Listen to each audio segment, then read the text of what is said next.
Welcome to Today of All Days, episode 47. Quit being such a weenie. Today is Thursday, July 13th, 2017. And today is a glorious day, for today is... National French Fries Day!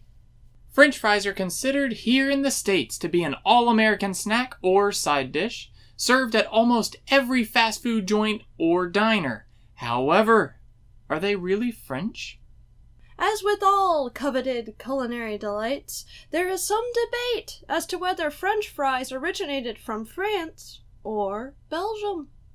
There are Belgian claims that the fries were first cooked by peasants in the 1600s, and that confused American soldiers from World War I thought the Belgians were French because they speak French, and thus called them French fries. That's totally something we would do. France claims that street vendors were selling French fries in the early 1700s, and that potatoes were widely promoted as sustenance in general at this time.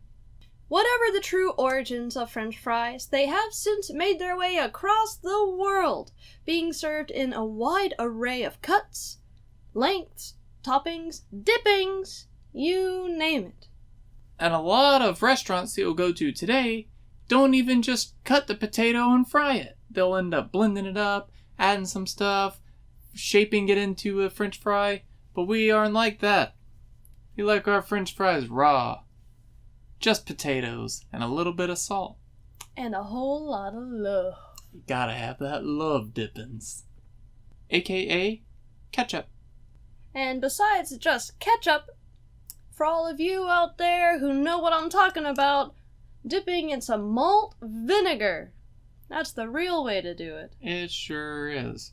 I think that's more of a northern thing, and a lot of people in the south might find us crazy. But if you've ever gone to Five Guys, you know the beauty that is malt vinegar. So without further ado, let's celebrate this French Fry Day, a National French Fry Day. And join us. Bon appetit!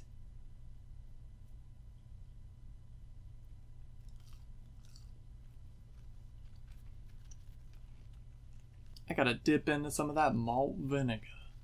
If you've never tried malt vinegar on your French fries, I strongly urge you to try it.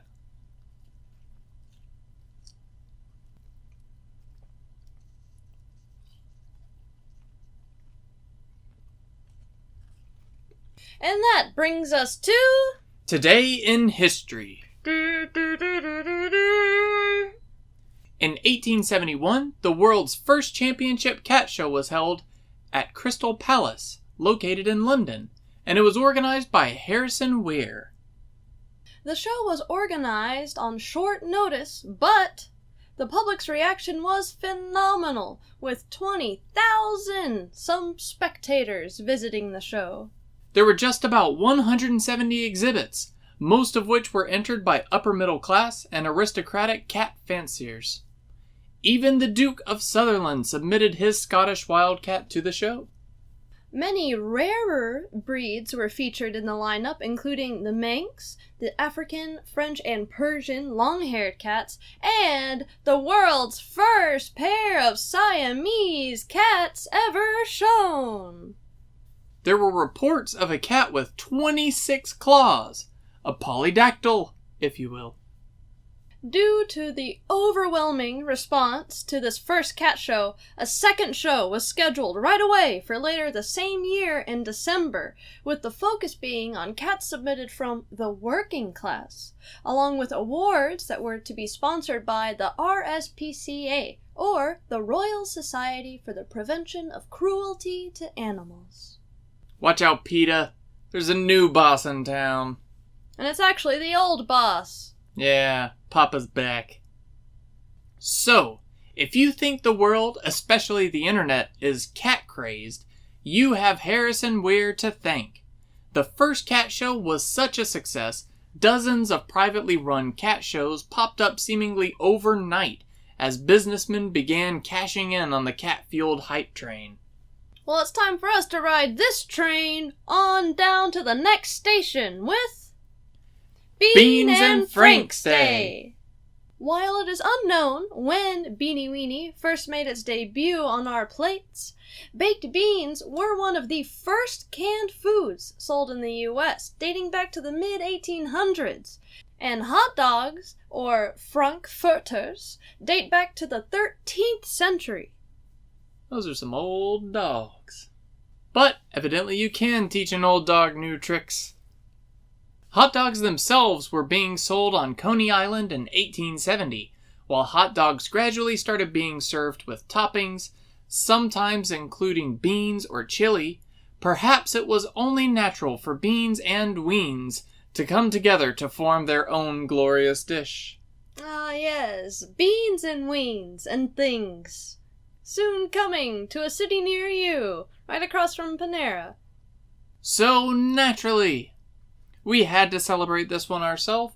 I grew up on Beanie Weenie, and I would have to say it was one of my favorites. I loved it.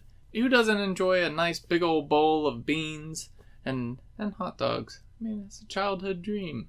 So without further ado, this is my original Beanie Weenie recipe, and I will give you the secret. A lot of people say to use brown sugar, but they would be wrong. The secret is molasses. Ah, yes, dark molasses. And now, we feast.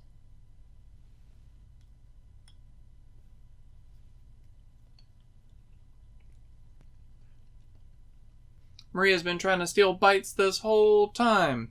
Couldn't hold out for the bowl. But now you're glad that you only had a little bit, because that first big bite tastes oh so sweet.